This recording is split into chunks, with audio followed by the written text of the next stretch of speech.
Have you been working on your codependency for months, maybe even years, but still feel like you're just white knuckling your way through each day?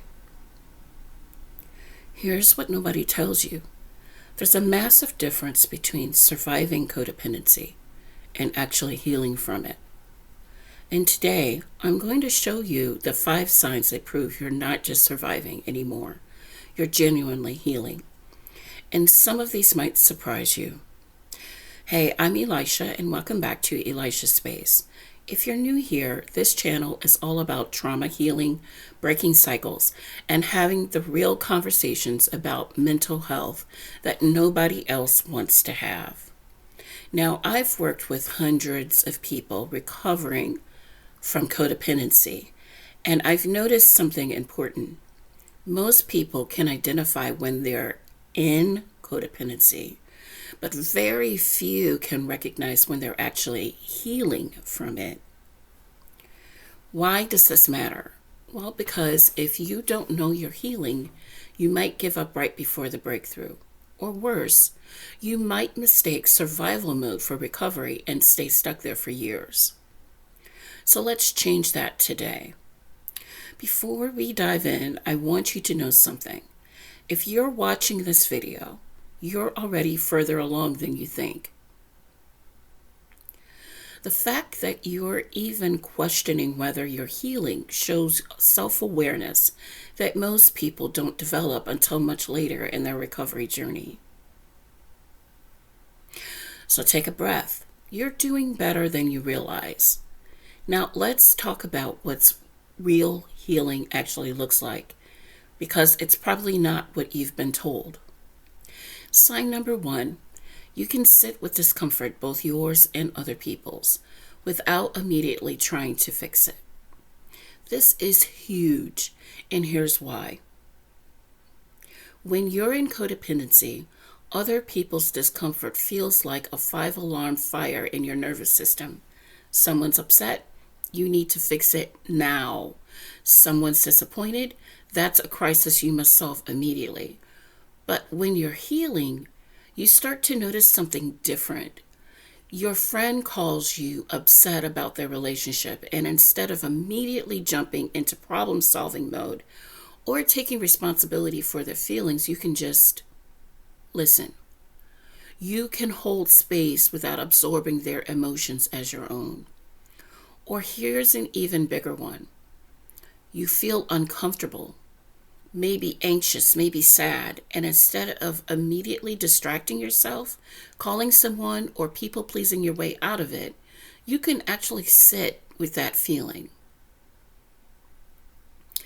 Let me give you a real example from my practice. I had a client, we'll call her Sarah, who used to text her sister multiple times a day to check in, but really, she was managing her sister's emotions to calm her own anxiety. 6 months into recovery, her sister had a bad day, and Sarah felt that old pull to fix it, but instead, she sent one supportive text and then put her phone down. She felt the anxiety, she didn't run from it, she didn't fix it, she just felt it. That's healing. The difference between surviving and healing: surviving means you white knuckle your way through not fixing things. Healing means you genuinely don't want responsibility or to be responsible for other people anymore. Sign number 2, you validate your own feelings and experiences before seeking external validation. This one is sneaky because it looks almost the same on the outside, but internally it's completely different. When you're surviving codependency, you might stop asking people, is this okay? Or what should I do? But inside, you're still waiting for someone else to confirm that your feelings are valid. When you're healing, you know your feelings are valid, even if nobody else agrees with you. Here's what this looks like in real life. Your boss criticizes your work. In survival mode, you'd either immediately agree that they're right, people-pleasing, or secretly wait for a coworker to tell you that criticism was unfair. In healing mode, You assess the feedback yourself. Is this valid? Does this align with my values? What can I learn here? You don't need someone to tell you whether you should feel hurt or whether the criticism was fair. You already know. This is critical because codependency isn't just about other people, it's about disconnection from yourself. Healing means reconnecting with your own internal compass. You become your own first responder, not your last result. Sign number 3, you set boundaries without drowning in guilt, at least most of the time. Notice I said most of the time, because here's the truth. Healing isn't perfection. When you're surviving codependency, you might force yourself to set boundaries, but then you spend the next 3 days obsessing over whether you hurt someone's feelings. You set the boundary, but you're still emotionally enslaved to the other person's reaction. When you're healing, you set the boundary. You feel a little uncomfortable because boundaries are uncomfortable, but you don't spiral into shame or guilt.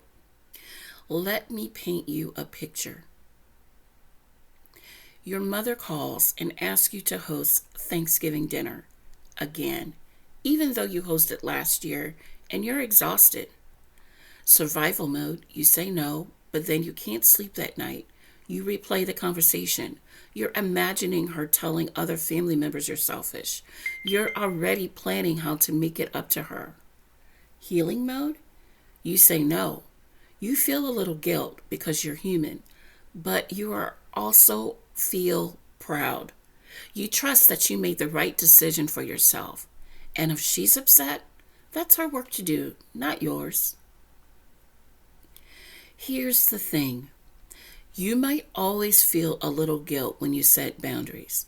That's not a sign you're failing. That's a sign you're human. The difference is that guilt doesn't control you anymore. It's just a feeling passing through, not a prison sentence. Sign number 4. You can recognize unhealthy relationship patterns early, before you're already 6 months deep. This is where healing gets really powerful. When you're in codependency, you don't see the red flags until you're already trauma bonded to someone. By the time you realize, wait, this person already has me feeling responsible for their happiness, you're already emotionally invested. When you're healing, you start noticing patterns in real time. You go on a first date, and the person trauma dumps for an hour without asking you a single question about yourself. Old you? You'd feel special that they trusted you. You go on a second date. Healing you? You notice, this feels one-sided. This feels like they're looking for a therapist, not a partner. And you make a different choice. Or maybe you're at work and a new colleague starts coming to you with every problem. Old you would have felt needed. Healing you recognizes this person is trying to make me responsible for their emotional regulation. This isn't about being cynical or closed off. It's about having enough self-awareness to protect your energy before you're depleted. Surviving codependency means extracting yourself from unhealthy relationships. Healing means not entering them in the first place. Sign number 5, and this is the big one. You can extend the same compassion to yourself that you've always given to everyone else. If you've been codependent, you're probably amazing at compassion for other people. Someone makes a mistake, you're the first one to say, it's okay, you're human, you're doing your best. But when you make a mistake, you're brutal. You're your own worst critic. When you're healing, that starts to shift. You forget an important deadline at work. Survival mode, I'm so stupid, I can't believe I did this. Everyone probably thinks I'm incompetent. Healing mode, okay, I made a mistake, I'm human. What can I learn from this? How can I make it right? You see the difference? It's not about letting yourself off the hook. It's about treating yourself with the same grace you'd give a friend. Here's how you know this is real healing. You stop performing self-compassion and start feeling it. You're not just saying nice things to yourself in the mirror. You genuinely believe you deserve kindness, even when you mess up, especially when you mess up. Because codependency taught you that your worth was conditional. Healing teaches you that your worth is inherent. So there you have it, 5 signs that you're actually healing from codependency, not just surviving it. Let's recap. You can sit with discomfort without fixing it. You validate yourself first. You set boundaries without drowning in guilt. You recognize unhealthy patterns early. You feel genuine compassion for yourself. Now, here's what I want you to know. If you only resonate with 1 or 2 of those signs, that's okay.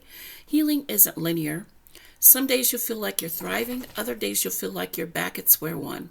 That's not failure. That's recovery. And if you're watching this thinking, I'm not there yet, I want you to hear this. The fact that you're here, learning, growing, doing the work, that is healing. You don't have to be perfect. You just have to keep showing up for yourself. And you're doing that right now. If this video resonated with you, do me a favor. Hit that like button so I know to make more content like this. And if you're not already subscribed, subscribe and turn on notifications, because we're building a community of people who are done just surviving and ready to actually heal. Drop a comment and let me know which of these 5 signs resonated with you the most. I read every single comment, and I'd love to hear where you are in your journey.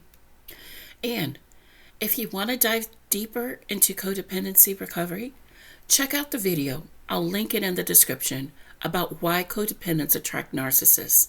It's a game changer. All right, I'll see you in the next video. Until then, keep healing. You're worth it.